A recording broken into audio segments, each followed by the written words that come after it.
Bonjour tout le monde. Bonjour mes petits canards. C'est Morgane, Fantus. Hop, alors voilà, je mets ma caméra correctement pour être, je vais me décentrer un petit peu. Hop, voilà, pour être, comme m'a dit Auraline. J'ai oublié quelqu'un d'ailleurs dans les personnes que je voulais. Bon, c'est pas grave, je parlerai de l'autre personne la prochaine fois. Et ben Auraline justement, non, je vais attendre qu'il y ait un peu de monde parce que hop, voilà. Coucou Émilie, coucou Cali, ça va les filles? Bienvenue dans l'épisode numéro 17 de Je cancane au coin du feu. J'ai pas mal de choses, enfin pas mal, moins que la semaine dernière parce que la semaine dernière ça durait presque 40 minutes, donc là j'ai décidé de revenir à un format 15-20 minutes. Coucou Eva, ça va mieux? J'ai vu que tu étais malade et que a priori tu étais sortie de ta maladie pour aller boire ton café. Donc bienvenue dans un cancanage qui va te soigner et t'apporter plein de bonnes ondes. Coucou Justine, je te fais des bisous Justine, très spéciaux pour toi. Coucou Marie-Aude, ça va Marie Grincel? Alors, bon, on est déjà 4, vous êtes 4 et moi je suis 1, donc ça fait 5. Waouh. Donc on commence. Alors, je vais commencer par un livre.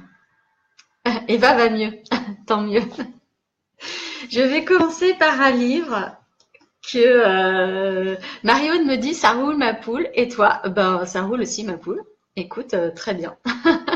Ça va très bien. Alors, pour tout vous dire, il fait super beau. Ça fait genre 15 siècles qu'il n'avait pas fait si beau. Et a priori, c'est fini demain.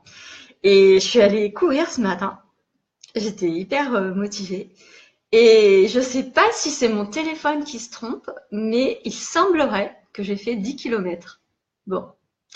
C'est possible, hein, parce que vu tout le parcours que j'ai fait, mais je dois dire que je n'en reviens pas parce que c'est la 3e fois de ma vie que je cours 10 kilomètres. Et la dernière fois que j'ai couru 10 kilomètres, c'était il y a 3 ans, quand je m'entraînais très régulièrement. Et là, je sais pas, ben voilà, j'ai en 1h20, je crois. Mais je crois que mon téléphone, il est un peu sympathique avec moi. Je crois qu'en fait, j'ai dû faire un peu moins, mais en fait, on s'en fiche, hein. Ce qui compte, c'est que j'ai bien couru. Voilà. Mario me dit, waouh, tu comptes vachement vite. Ben ouais, je sais. Mais je m'entraîne tous les jours, en fait, avec ma fille, 1 plus 1, tout ça. Enfin, bref. Voilà. Donc, je viens de rentrer du parc de la Tête d'Or et j'ai couru et tout va bien. J'arrête de parler de ma course. Mais en fait, c'est parce que j'y crois pas. Je suis toujours en train de me dire, mais c'est pas possible. Mais si, c'est possible, je crois bien. Bon, je vous montre le livre. Au lieu de dire n'importe quoi. Alors, ce livre dont je veux parler aujourd'hui, salut Gaëlle. Ce livre, c'est le bouquin de Tony Robbins, Pouvoir illimité. Alors, je sais pas, est-ce qu'il y a quelqu'un qui connaît pas Tony Robbins, ne serait-ce que de nom? Alors moi, je le connais pas intimement, j'allais dire. Tony et moi, on se connaît pas intimement. Je ne connais de lui que, on va dire, à travers. Je vais vous raconter comment je le connais. En fait, j'ai entendu régulièrement parler de lui parce que c'est un coach, a priori un des premiers coachs qui a commencé on va dire, utiliser à grande échelle la PNL. En tout cas, sa vision de la PNL. Je ne veux pas. Je pense que les puristes de la PNL ne seraient pas forcément en accord avec tout ce que fait Tony Robbins, mais peu importe. Il a eu beaucoup de succès. Il a commencé assez jeune puisqu'il a commencé, je crois, à 25 ans. Il a eu beaucoup de succès très rapidement. Et donc moi, qu'est-ce que je connais de lui? Des reportages sur ses séminaires, une interview avec Marie Forleo. Marie Forleo, c'est une business coach américaine qui est assez intéressante à suivre. Le documentaire I'm Not Your Guru sur lui et ce livre. Alors, Tony et moi, on n'est pas vraiment potes, mais et en même temps, je l'aime bien. Alors, je vous explique pourquoi. Moi, vous le savez peut-être, je suis quelqu'un de très introverti, j'ai besoin de calme, j'ai besoin de solitude, j'ai besoin de temps. Et donc, tout ce qui tourne autour de Tony Robbins, c'est vraiment pas ma came. Les séminaires où il y a 1 milliard de personnes, où ça dure des heures, où il y a beaucoup de bruit, quelque chose d'assez quand même intrusif parce que voilà, il va voir les gens, il leur parle, etc. Ça, c'est quelque chose qui profondément me crispe. Vraiment, c'est pas du tout le genre de choses auxquelles j'adhère et qui me conviennent. Mais alors pas du tout, du tout, du tout. Il fait marcher les gens sur le feu, ça me laisse totalement indifférente. J'ai pas du tout le sentiment, et je parle vraiment à titre très personnel, que voilà, marcher sur le feu ou sauter à parachute ou enfin faire un truc dingue me libérerait quoi que ce soit. Au contraire, c'est vraiment non, ça me m'attire pas du tout. Et en même temps, et puis j'aime pas trop, voilà, les techniques très rentre dedans, le côté un peu si tu vas pas, tu vas rater la chance de ta vie et tout, c'est pas du tout, du tout mon truc. Et en même temps, à chaque fois que je l'ai écouté parler ou que je l'ai écouté parler ou que je l'ai lu, j'avais ce sentiment étrange d'avoir 2 personnes en face de moi, c'est-à-dire d'avoir le Tony Robbins, on va dire public, comme ça, quelqu'un de très charismatique avec une énergie très forte, et en même temps un petit garçon très intelligent, qui a vécu certainement des choses pas faciles, qui a construit sa propre vie et qui a des choses très intéressantes à dire.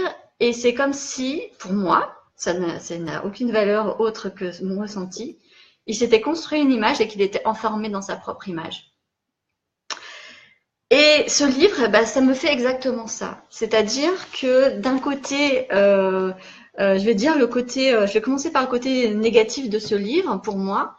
C'est très manichéen, c'est-à-dire qu'il y a soit t'es l'un, soit t'es l'autre. Il y a un peu un truc un peu winner-loser à l'américaine. Donc soit tu réussis, et la réussite dans ce livre en tout cas, il l'a écrit quand il avait 25 ans, donc c'était il y a 25 ou voilà, maintenant je crois qu'il a 55 ans, donc c'était il y a 25-30 ans qu'il a écrit ce bouquin, donc voilà, il faut relativiser ce que je vais dire parce qu'il a certainement évolué, mais là c'est très manichéen. En gros, c'est un peu écrit pour un homme, qui dont la réussite va être d'avoir de l'argent, d'avoir une entreprise avec plein de salariés, d'avoir une épouse merveilleuse qui le soutient, des enfants merveilleux qui le soutiennent. Enfin voilà, il y a un côté un peu baguette magique.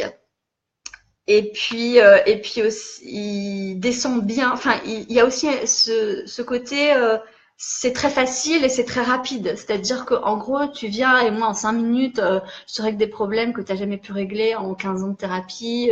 Enfin voilà, il descend beaucoup tout ce qui est thérapeutique, tout ce qui est un peu psy, tout ce qui prend du temps. Pour lui, ça n'existe pas, c'est très facile. Hop, tu te reprogrammes et ça y est, tu changes de vie. Donc ça, moi, c'est pas mon truc. Il fait souvent allusion à la religion aussi, c'est pas du tout mon truc. Et voilà, il a des principes parfois qui me correspondent pas. Donc voilà pour le côté négatif. Et puis ses références aussi. Bon, c'est un peu daté, ça c'est pas très grave, mais les références de réussite qu'il donne dans le bouquin, et ben c'est Ronald Reagan, c'est le gars qui a créé KFC, vous savez, les trucs dégueulasses au poulet, vraiment immondes. Et voilà quoi, enfin moi ça me fait pas rêver en fait, Reagan ou KFC. Et donc c'est une vision assez masculine quand même, et beaucoup de références masculines, donc j'ai eu du mal quand même à me sentir concernée. Et en même temps, dans ce livre, il y a des concepts qui sont extrêmement intéressants, des points de vue qui sont très intéressants, notamment un passage où il parle de l'entreprise et du fait de mettre les bonnes personnes aux bons endroits, de les écouter vraiment, d'essayer de comprendre vraiment comment elles fonctionnent, comment elles avancent, ce qui les motive et de l'utiliser pour le bien des personnes et pour le bien de l'entreprise. Et là, j'adhère complètement avec sa vision, c'est-à-dire d'utiliser la communication de manière positive et de chercher chez chacun ce qu'il peut apporter et non pas d'aller chercher chez chacun ce contre quoi il va falloir lutter. Donc là, j'ai trouvé ça vraiment très intéressant. Mais j'ai retrouvé dans ce livre cette distorsion où j'avais parfois l'impression que c'était deux personnes qui écrivaient. Le Tony Robbins, l'image de Tony Robbins, winner, gagnant, super bon, super fort. Et puis de temps en temps, comme si le voile se déchirait et on voyait sa vulnérabilité. Et j'ai noté une page qui est assez, qui m'a vraiment frappée. C'est la page 360. Donc il parle de la communication. Et je vous lis les deux passages. Pour moi, ils sont très paradoxaux, donc c'est pour ça. Donc le premier passage, c'est « Ce que je sais de la communication me dit qu'il faut construire les rapports humains sur des bases de confiance et non de conflit, qu'il faut suivre pour mieux guider plutôt que d'affronter pour venir à bout des résistances. Cela est plus facile à dire qu'à faire. Cependant, grâce à une vigilance soutenue et consciente, vous pouvez transformer vos schémas de communication. » Donc là, moi, j'adhère complètement, c'est-à-dire vraiment être sur la confiance, se donner le temps et savoir que c'est pas évident, mais qu'on peut y arriver. Et puis juste en dessous, il écrit « Si nous faisons quelque chose que nous n'aimons pas faire, nous n'avons qu'à en prendre conscience et changer. » Aussi simple que ça. C'est vraiment juste en dessous. Et pour moi, c'est antinomique, c'est-à-dire qu'à un moment donné, tu peux pas dire aux gens c'est hyper facile, tu as juste à changer et c'est bon. Et juste avant, dire c'est plus facile à dire qu'à faire. Parce que oui, je pense que c'est plus facile à dire qu'à faire. Et je ressens ça dans tout son livre. Il y a tout le temps ce truc d'écartèlement entre la théorie qui serait facile, il y a juste à faire ci, faire ça, tu programmes ton cerveau, tu contrôles ton cerveau, tu contrôles tout. Et oui, mais en même temps, c'est pas si évident que ça. Bref, tout ça pour dire que je suis très contente d'avoir lu ce livre, même si parfois, franchement, c'était difficile parce que c'est un peu brouillon, il se répète et c'est pas, enfin, ouais, il y a des choses qui sont un peu bizarres peut-être pour l'européenne que je suis et la femme que je suis et c'est un peu strange, mais je suis contente de l'avoir lu pour comprendre qui est ce personnage qui est quand même voilà, un personnage important, je pense, dans le monde du coaching et comprendre les personnes qui sont attirées par lui. J'aime bien savoir pourquoi on est attiré par tel ou tel personnage et donc avoir des clés pour le comprendre. Et puis moi, ça m'a donné des clés aussi à développer pour plus tard. Et pour finir donc sur Tony Robbins, voilà le livre dont je parlais pour les personnes qui arrivent. Pour finir sur Tony Robbins, je conseille de regarder le documentaire I'm Not Your Guru, qui parle de lui, parce que je trouve qu'on retrouve aussi cette dimension double, cette dualité entre ces séminaires où, enfin moi c'est juste pas possible, et quand il est tout seul avec la personne qui l'interviewe, il y a vraiment quelque chose d'assez fort en lui et intéressant, et c'est là que j'aimerais aller fouiller en fait, le connaître lui, vraiment lui poser des questions directement à lui et savoir comment il voit la vie vraiment après tant d'années passées à faire ces étranges séminaires. Voilà. Alors, je vais voir les commentaires et qui est arrivé. Tac, tac, tac. Alors, coucou Aurélie, Magali, salut Sandrine. Gaëlle nous dit, c'est le premier bouquin de PNL que j'ai lu il y a au moins 12 ans. Oui, bah oui, il est assez ancien, ce livre. Moi, c'est le premier que je lis aussi de PNL et j'en ai d'autres, mais je voulais vraiment commencer par celui-là. Donc, Aurélie nous parle du documentaire, voilà. Coucou Isabelle. Coucou Catherine, Belkis, Nelly, Naïma, salut. Donc voilà, c'est fini pour Tony Robbins. Je suis en train de lire Conversation avec Dieu, mais j'en parlerai la prochaine fois parce que j'ai pas fini. Voilà. Coucou Anouk. Ensuite, je voulais vous parler de plusieurs séries que j'ai vues cette semaine. Génial. Alors la première, je vous la marque. C'est Apple Tree Yard. C'est une mini-série, c'est en 3 épisodes, je crois, 3 ou 4, qui est passée sur Arte. C'est le titre français que j'aime pas trop, c'est Sous influence, mais je préfère de loin Apple Tree Yard, qui est le titre en VO. C'est une mini-série britannique avec Emily Watson. Et c'est vraiment très très très bien. Moi j'étais happée du début à la fin.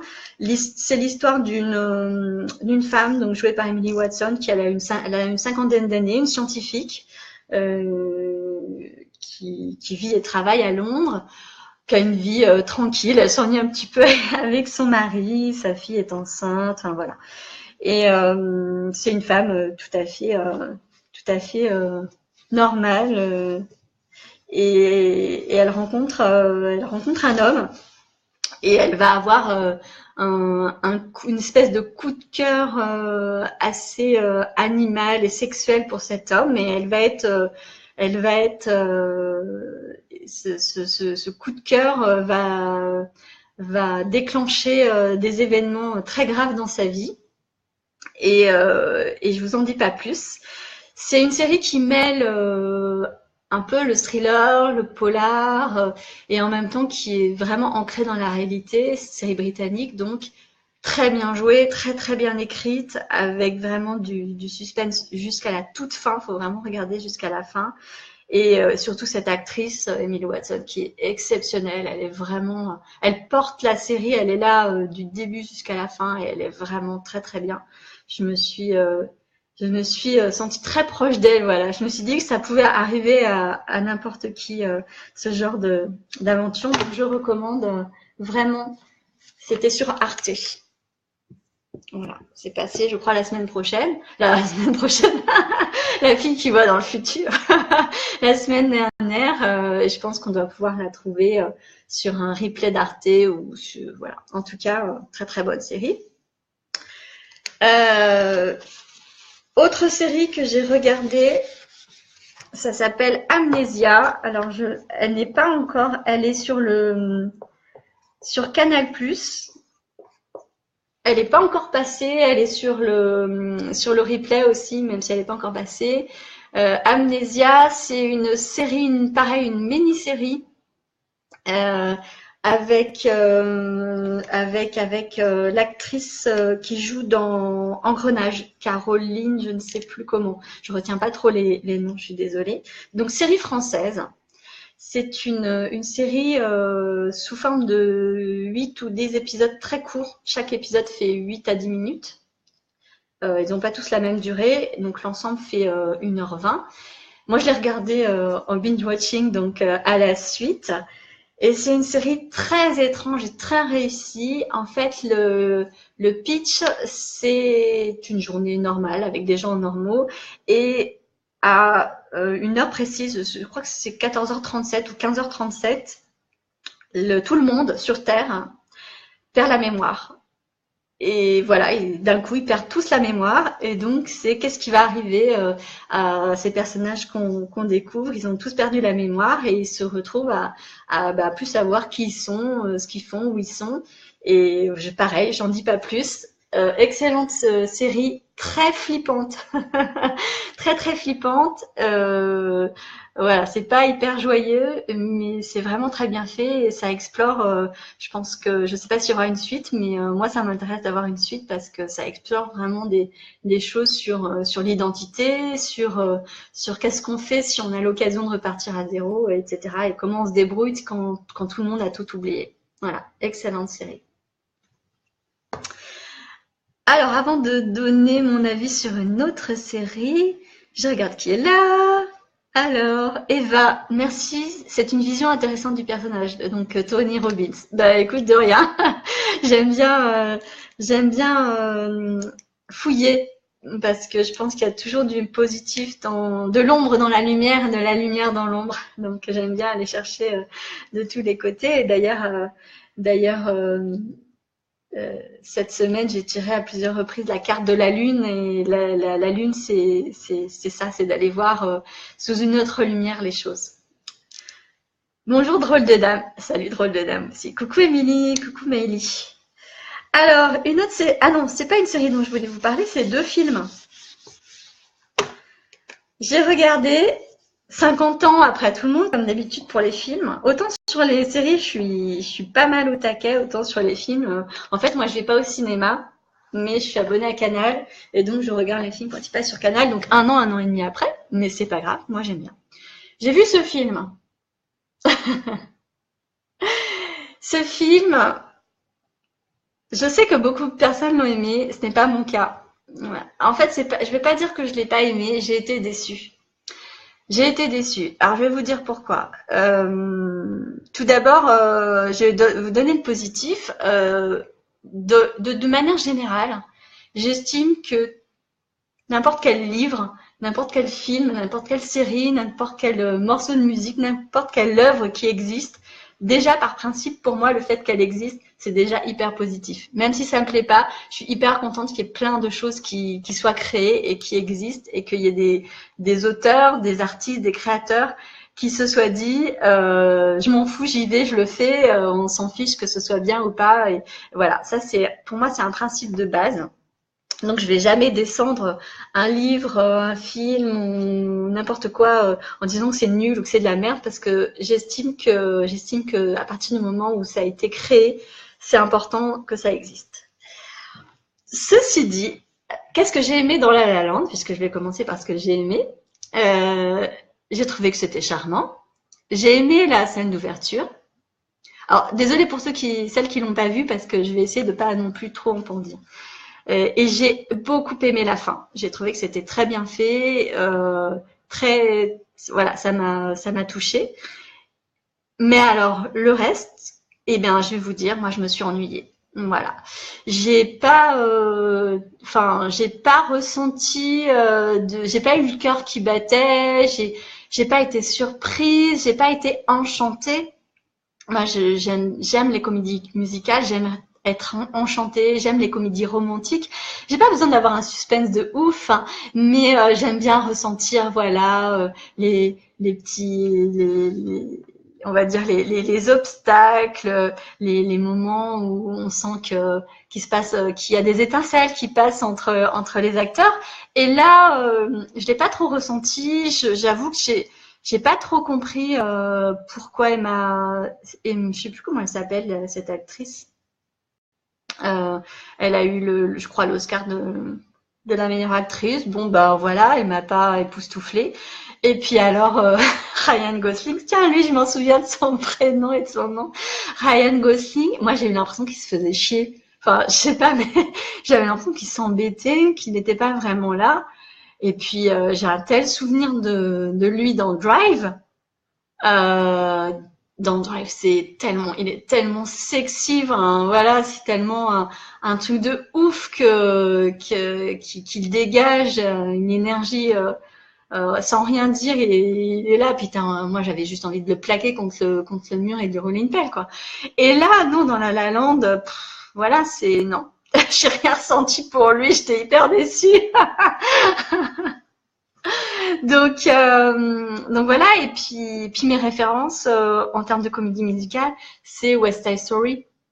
Donc d'ailleurs, je l'ai réécouté avec les enfants parce que je me disais waouh, c'est bizarre que j'ai aussi peu aimé La La Land et j'ai des super souvenirs de comédie musicale et je regarde West Side Story et là il y a tout quoi, il y a la danse, il y a les musiques, les chansons, il y a les airs qui reviennent, il y a du drame, il y a de l'intensité, il y a de l'amour. Et finalement, dans La La Land, c'est pas vraiment une comédie musicale. Hein. Il y a pas tant de chansons que ça, il y a pas tant de danse que ça. Moi, je me suis pas sentie emportée. Voilà. Alors, Catherine dit La La Land, j'ai pas accroché du tout, je me suis endormie. Alors moi, je me suis pas endormie, mais au milieu, j'avoue que je faisais un petit peu autre chose. Hein. Naïma nous dit c'est charmant et bizarrement je n'ai pas aimé la fin un peu décevante du conte de fées qui se termine ainsi. Moi j'avoue que j'ai bien aimé. Voilà, j'ai bien aimé que ce soit une fin différente de ce qu'on pouvait attendre parce que justement parce que justement, voilà, c'était un peu différent. Alors Aurélie dit, rouler une pelle à Ryan Gosling, ça n'a pas plu à Facebook, ça a bugué. Bon, alors je le redis. Ryan, je veux bien te rouler une pelle, mais quand tu es dans Drive, pas quand tu es dans La La Land. Donc voilà pour La La Land. Et par contre, j'ai vu un autre film que j'ai adoré. Adoré, adoré. Vraiment. Ce film, c'est Aurore avec Agnès Jaoui.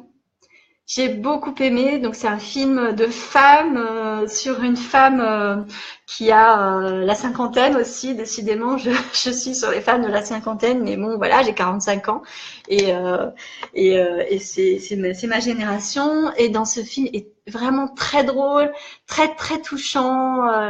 C'est l'histoire d'une femme. Un peu, c'est marrant, c'est un peu comme dans quand dans Apple de Trilliard, mais de manière là très positive et très gaie et très joyeux. Une femme de 50 ans, sa fille est enceinte et elle perd son job et elle a plus de mec et voilà, et ça pourrait être la loose totale, mais non, parce que voilà, elle rencontre un amour de jeunesse qui s'appelle Christophe et voilà, j'en dis pas plus, hein, mais il y a pas un suspense de dingue, mais le film est vraiment très. J'étais dedans, voilà, je l'ai beaucoup aimé. J'adore Agnès Jaoui, mais je suis tellement fan d'elle. Elle est tellement brillante, elle joue tellement naturellement que j'avais l'impression d'être avec ces femmes en fait, que c'était mes copines et que je pouvais ouvrir la porte et elles allaient arriver, on allait prendre un thé, rigoler bêtement et faire des blagues débiles aux mecs. Enfin, vous verrez si vous regardez le film, c'est vraiment très drôle. Voilà. Voilà pour les films. Et pour terminer, j'avais dit que je faisais plus court. Hein. Alors d'abord, je vais lire les commentaires. Aurélie, j'adore West Side Story. C'est mon papa qui m'a fait découvrir cette comédie musicale. Moi aussi, j'adore. Je suis fan. I feel pretty, oh so pretty. Voilà, c'était les 30 secondes de West Side Story by Morgan. J'adore ces chansons, même si je les chante à tue-tête. Mes enfants me regardent, ils ont honte de moi et je chante très faux, mais on s'en fiche. Ce qui compte, c'est de se faire plaisir. Pour terminer, je voulais vous parler d'une personne, non de deux personnes. Non, d'une, parce que je les ai pas citées, les autres, donc je ferai la semaine prochaine. Je voulais parler d'Auraline. Alors, Auraline, c'est une jeune femme donc qui est vidéaste. Donc son entreprise s'appelle Auraline Film et elle est stéphanoise et je sais pas trop comment on s'est connus en fait. Je me souviens plus. Auraline, si tu es par là, je me souviens pas. Bref, et on s'est rencontrés une première fois à Lyon. On avait discuté avec, il y avait d'autres personnes, et puis en fait, si, ça y est, je me souviens. Elle a fait les vidéos de Oh My Blog pour mon amie Anouk et pour Anouk et Marie. Et j'aimais beaucoup la vidéo qu'elle avait faite pour Oh My Blog. J'étais allée voir son travail et ça me plaisait. Il y avait beaucoup de il y a toujours beaucoup de sensibilité. Il y a quelque chose qui me plaît. Donc je la suis, je suis son blog. Hein. Tu peux t'abonner à son blog. Elle fait des recos de séries et de documentaires qui sont très intéressantes. Et j'ai pas encore eu le temps, Auraline, d'aller voir le doc que tu as conseillé la dernière fois, mais je l'ai mis de côté. Et donc, on s'est rencontrés, je suis allée la voir à Stéphane, à Saint-Étienne, puisqu'elle habite à Saint-Étienne, et je suis allée la voir et on a discuté. J'aime beaucoup Auraline, c'est quelqu'un de elle est très discrète, elle est très calme, très douce et elle a beaucoup de créativité, beaucoup d'idées, beaucoup d'envie. Et elle m'a proposé, enfin, je lui ai demandé de travailler avec moi parce que je voulais trouver des systèmes pour améliorer mes vidéos, mais qui soient pas prises de tête, qui soient simples, pas trop chères, etc. Et donc, en ce moment, on travaille ensemble sur ça, pour que mes cancanages soient de plus en plus agréables à regarder pour vous, sans tomber dans des trucs compliqués, parce que moi, je veux que ça soit simple, et comme je suis, hein, comme as you are, c'est moi. Voilà. Et donc, j'ai vu qu'elle proposait, dans sa dernière newsletter à des personnes qui seraient intéressées de tester sa nouvelle prestation d'accompagnement à la vidéo. Donc, si c'est quelque chose qui t'intéresse, ben, contacte Auraline. Elle a peut-être des choses à te proposer. J'en reparlerai peut-être une autre fois. Dimanche prochain, je crois, elle présente un de ses films, un court-métrage à Lyon. Alors, je me souviens plus exactement où c'est. Attendez, je vais aller voir. Mais sinon, c'est peut-être sur son site, je ne sais pas. Je vais essayer de retrouver sa newsletter pour les Lyonnaises qui seraient intéressées. Donc, c'est dans le cadre d'un festival de court-métrage. Bon, j'arrive pas à ouvrir, mais voilà, si quelqu'un est intéressé, je mettrai le lien dans les commentaires. Voilà. C'est à Lyon, c'est dimanche à 17h, il me semble. Voilà, coucou Nadège. Eva nous dit « Je l'aime d'amour, Raleigh ». Mais oui, je comprends. Elle travaille aussi pour… excusez-moi, j'ai un truc qui est apparu sur mon ordinateur qui m'a un peu surprise. Elle travaille aussi pour Livia. Elle a fait ses vidéos diverses et variées. Voilà. Eh ben écoutez, je termine sur ça. Je vais tirer une carte. Hein? Elles sont là à côté de moi. J'ai repris mon oracle. La semaine dernière, j'avais fait le tarot des sorcières. J'ai repris mon oracle. Et la semaine prochaine, je vous parlerai de plein de personnes. J'ai fait plein de découvertes. Et je vous parlerai de plein de personnes très sympathiques que j'ai pu découvrir. Et je vous parlerai des livres que je suis en train de lire. Alors, je vois un commentaire d'Aurélie. Au fait, le café lire allongé avec Sabrina et Sandra, lundi, c'était top. Je recommande. Merci pour l'info. Ben, je suis ravie. Je suis vraiment ravie. Donc, pour ceux et celles qui suivent pas, j'en ai parlé il y a 15 jours, je crois. C'est donc Sabrina Goudot et Sandra Boré d'Effervescience. Donc, Sabrina Goudot organise régulièrement des cafés lire. Donc, à Paris, si ça intéresse quelqu'un, il y a son nom dans les commentaires. Et là, elle faisait un café lire spécial, donc café lire allongé avec Sandra d'Effervescience sur le sketchnoting. Je ne sais pas s'il y en aura d'autres, mais en tout cas, si ça intéresse quelqu'un, voilà. Et Aurélie était présente. Coucou Marion. Allez, c'est le moment de tirer la carte. Comme d'habitude, je ne regarde pas. Et je vous montre la carte en même temps. Et j'ai envie de tirer celle-là. Waouh! Alors, je vous laisse voir ce que ça vous fait.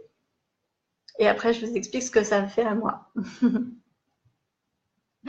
Alors, je dédicace cette carte à Kali, puisque c'est une carte qu'elle m'a tirée lors de son tirage de début d'année qu'elle m'a fait sur mon année 2018. Et cette carte, elle ne savait pas quoi, elle n'arrivait pas trop à l'interpréter pour moi. Et en fait, moi, ça m'a fait rire parce que je l'ai interprété tout de suite. Et d'ailleurs, je fais une dédicace à l'autre Morgane. Si tu es là, Morgane, je te la dédicace aussi. Car Morgane, en vieux celtique, ça signifie grande prêtresse. Voilà, donc c'est un peu ma carte. Et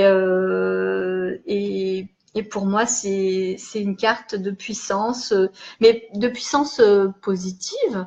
Alors, il y a toujours un côté sombre dans toutes les cartes. Hein. Donc, évidemment, ça induit aussi de la puissance négative, mais quelque chose d'assez serein, aussi de l'ordre d'aider, de guider, mais pas comme un leader, vraiment comme quelqu'un qui pose les choses et qui demande de prendre le temps et de se regarder droit dans les yeux et d'accepter qui on est et d'accepter qu'on a tout à l'intérieur de soi et que les autres ne sont pas là pour nous dire ce qu'on doit faire ou comment on doit le faire, mais simplement nous aider à trouver en soi ce qu'on doit faire et comment on doit le faire. parce qu'on sait déjà en fait. Voilà. C'est ma vision de la vie en tout cas.